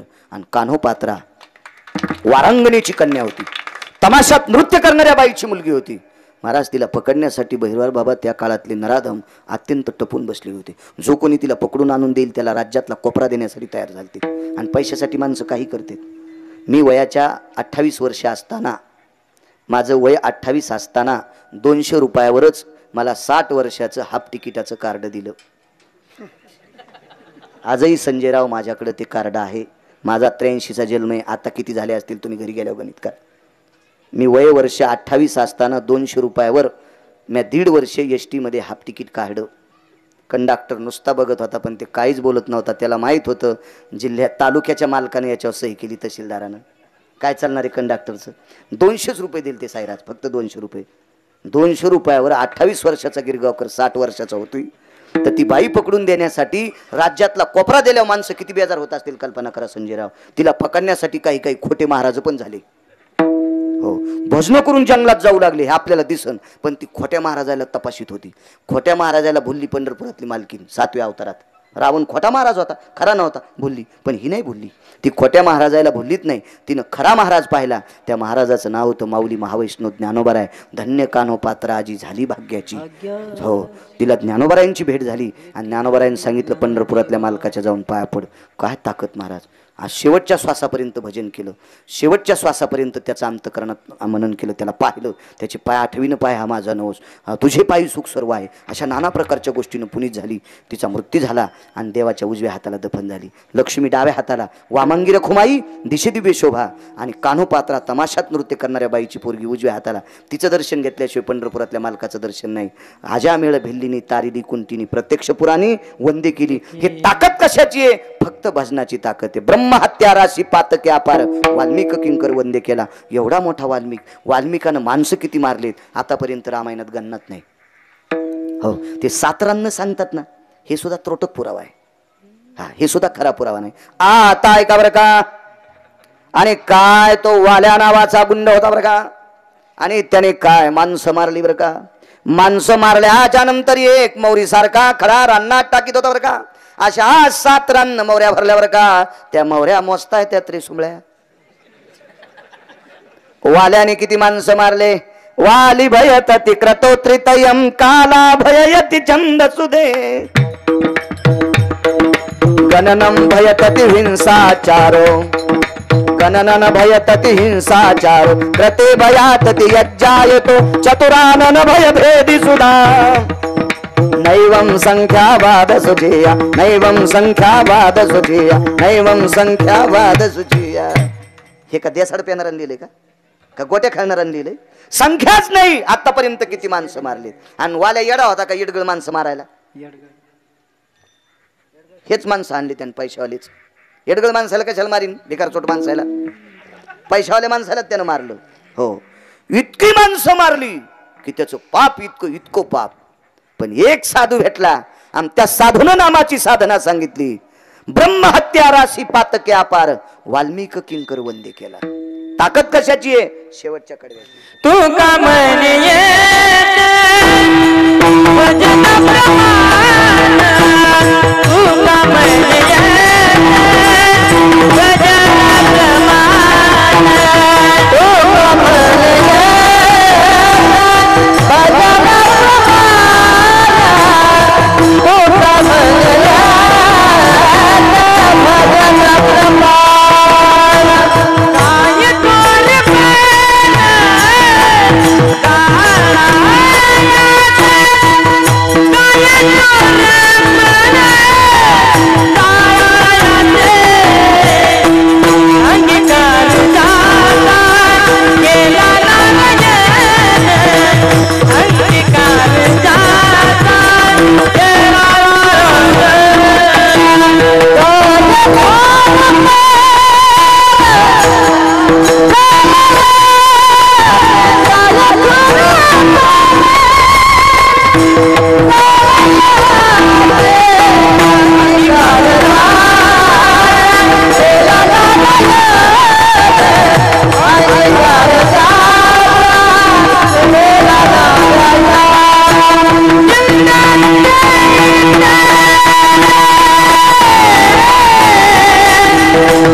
तुका म्हणे येथे भजन प्रमाण.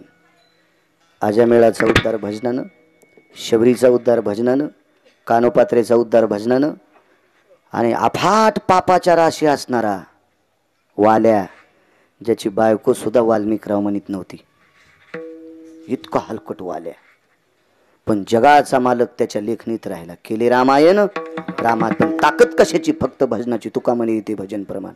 महाराज नारदाला शाप लागला. शेवटचा पुरावा सांगतो. शाप लागला नारदाला. नारदाला शाप दिला दक्ष राजाने. दक्ष राजा हा भगवान शिवशंकराचा सासरा आहे, साईराज. त्या दक्ष राजाने, भगवान शिवशंकराचा सासरा असणारा या राजाने नारदाला शाप दिला, एका जागेवर कुठंच थांबायचं नाहीस. नारद आपल्या सप्त्यात आले, काल्याचं जेवलेन, तुम्ही मनात थांबा, थांबताच येत नाही. पाय आपण मध्ये चलत येत, चलतच राहते. स्थिरत्वम नैव ब्रह्मर्षी यतो नारदा भयस्ततो मृत्युलोका भयप्याप्ती अधिष्ठितम नैवोजनः. पुराण सांगते महाराज. आणि आपल्या संप्रदायानं वेदाची चेष्टा केली नाही. वेदानिंदी तो चांडाळ. वेदाची चेष्टा केली नाही, शास्त्राची सुद्धा चेष्टा केली नाही, पण पुराणा इतकं दोघायला जवळ घेतलं नाही. तुका म्हणे नाही विश्वास ज्या मनी, पहावे पुराणी विचारोनी. या वारकरी संप्रदायानं पुराण जे मानते का ते मानते वारकरी संप्रदाय. पुराणाला गळ्यात घेतलं आणि पुराण सांगते की या देवर्षी नारदाला मृत्यू लोकात कुठंच थांबता येत नाही. 6व्या क्रमांकाचा संन्यासी, हो, ज्याचं बँकेत अकाउंट नाही, खिसात नाही. बँकेच्या अकाउंटला काय करता, खिसात नाही. आयुष्यभर पैशाचं स्वप्न पडलं नाही, इतका निष्ठावंत 6व्या क्रमांकाचा संन्यासी. जीवनभर भजन केलं, श्रीमन नारायण नारायण, जीवनभर भजन, पण शाप जशाल तसा डोसक्यावर पडलेला. एके दिवशी मिटिंग घेतली. तुका म्हणे येते भजन प्रमाण सांगतोय, काय भजनात ताकद आहे. मिटिंग घेतली. यक्ष, किन्नर, गंधर्व, चारण, विद्याधर, लोकपाल, दिग्पाल, चारवास, परमहंस या सर्व देवता हजर झाल्या. ब्रह्मदेव हजर आहेत, विष्णू हजर आहेत, शिवजी हजर आहेत, आधी करून सर्व दिग्पाळातली लोक हजर आहेत. काय म्हणले आजच्या मिटिंगचं कारण, एकच सांगायचे, आयुष्य गेलं म्हणले भजनात, अजून माझा शाप संपत नाही, करावं काय. शंकरानं सांगितलं शाप आमच्या सासऱ्याने दिलाय आणि आमचा सासरा नालायक आहे. भगवान शिवशंकर काय म्हणले, आमच्या सासऱ्यानं शाप दिलाय तुम्हाला आणि आमचा सासरा नालायक आहे. म्हणून तर त्याला बोकड्याचं तोंड लावलं होतं दक्षाला. म्हणून शंकराच्या पाया पडताना असं तोंडावर हाणतात, बरोबर असं करतात.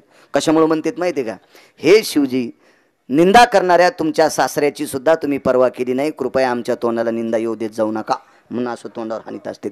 पाया पडण्याची प्रणाली असते, ते नियम असतात काही काही.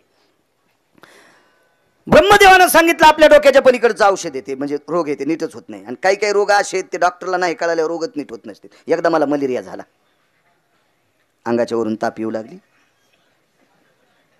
मग कुठून येत असती ताप, अशी ताप येऊ लागली. मग ते डॉक्टरनं अशी पिन टोचली हाताला आणि ती मशीनमध्ये काच घातला आणि म्हणले तुम्हाला मलेरिया झाला. शिक्षण 7वी असल्यामुळे मलेरिया कळालं नाही ना. मला वाटलं लय मोठा भीषण रोग असेल. ते म्हणले महाराज एवढं काय नाही, 6 इंजेक्शन आणि 10-15 गोळ्या आहेत, पैसे रुपये नाही. चिखलावत पाऊस पडला. म्हणजे आम्हाला लोक संध्याकाळी पैसे देतात आणि डॉक्टर म्हणला काही पैसे नाही घ्यायचे, तुम्ही ॲडमिट झाल्यावर आधी टेबलवर पैसे जमा करावे लागतात. आणि आम्ही गेल्या म्हणले इंजेक्शन फुकट, गोळ्या फुकट. म्हणलं द्या 2 इंजेक्शन. 2 दिले ते इंजेक्शन दुखलत नाही. म्हणलो साहेब इंजेक्शन तर दुखलत नाही. आष्टी तालुक्यात आपल्यासारखा नरम हाताचा डॉक्टरच नाही म्हणले कोणी. हा, बीड जिल्ह्यात, नगर जिल्ह्यात, बीड जिल्ह्यात आपल्यासारखा नरम हाताचा डॉक्टरच नाही. म्हणलं मग 6 एक खट्यात द्या ना. ते म्हणले रिॲक्शन येत असते. बाहेर गेल्यावर कळालं इंजेक्शन काऊन दुखलं नाही, अंगात टोचलत नाही, कष्टातच आणलं. असा डॉक्टर असल्या कोणी येत असतोय. ब्रह्मदेवानं सांगितलं तुमचा शाप संपायचा, आपल्याकडे औषधच नाही. काही गोष्टीनं गुण आला पाहिजे, गुण आला पाहिजे. एके दिवशी आमचे सासरे बिमार पडले. कीर्तन आताशी सुरू झाले. माणसं कशी उकळले. अगोदर चिंतन सांगितल्यावर जसे पिराला कापायला न्यायचे अशी बसली होती, हो. आणि भांगारा ऐकायल्यावर कसे कसे कसे उकळत येत असं जसा चहा उकळायला. आमचं सासरं बिमार पडून भेटायला गेलो. मला पाहिलं होतं त्याने अर्धा किलो शेप खाल्ली एका चपक्यात. मी पोरायच्या माईल म्हणलं पाहुणे काही जात नाहीत, चल घरी. म्हणजे अर्धा किलो शेप खाल्ली म्हणलं तब्येत चांगली आहे त्याची. हो, निघालो होतो आम्ही. दोन्ही गावाच्या मधात नदी आहे, तुम्ही पाहिलं एक गाव आमचं. महाराज आले ते आमच्या परिसरात, कारण मोठे महाराज आमच्या भागात यायचे. हो, नदीला जरासं पाणी होतं. मी आपलं बूट हातात घेतला, चप्पल माझ्याजवळच होती, त्याच्या पायात चप्पल होती. मई आमच्यावर घेतल्यावर खसखस बी कधी तुमची नाही का. माझी मी हातात घेतला बूट, पिशवी हातात घेतली आणि त्याची चप्पल काढीन पुढं सरकल्या. मी आपलं पाय वाळूस तर बूट कसं घालावती, माती चिटकतीन वाळू. मग थोडंसं थांबलो. घरच्या अशा पुढे निघल्या, ती एक बाई धुणं धुऊ लागली. हो, औषधं ओरिजिनल असले की गुण येतो बघा. ती बाई धुणं धुऊ लागली आणि बायकायला नाद असू, मुंग्या कवा बी रांगात चलत आहेत बरं का. कोणीकडं थुत्र करून पळत येत ते मुंगळेच. अजून मुंग्या रांग सोडितच नाहीत. बसताना पण मुंग्या कशा शिस्तीत बसल्या बघा ना तुम्ही. मी मुंग्या म्हणायलो, तुम्ही बायका म्हणायले का? असं अंगावर नका घेत जाऊ संजयराव. हो हो, मुंगळे कोणीकडे थुत्र करून चालणार. बायकायला नाद असतो एकुणीकीला बोलायचा. या पा एकदानी बैरवाळ बाबा 35 लग्न करती एकदानी. सखुबाई लग्नावून आली की द्वारकाबाईने लगेच घातली. द्वारकाबाईनं आली की लगेच कस्तुराबाईनं घातली. कस्तुराबाई लग्नावून आली की लगेच चतुराबाईनं घातली. एकुणीकीला दागिने देतात. माणसं टोपी तर द्यायची नाही एकुणीकाला. इतकी माणसं रगील. मोबाईल तर नाही द्यायची. हो, ती बाई म्हणली मा येऊ द्या नो. आमच्या घरच्या थांबल्या 2 मिनटं. मग दोघी अशा चालल्या पांदीच्या कडीकडीनं. मी जरा लांब गेलेलो होतो.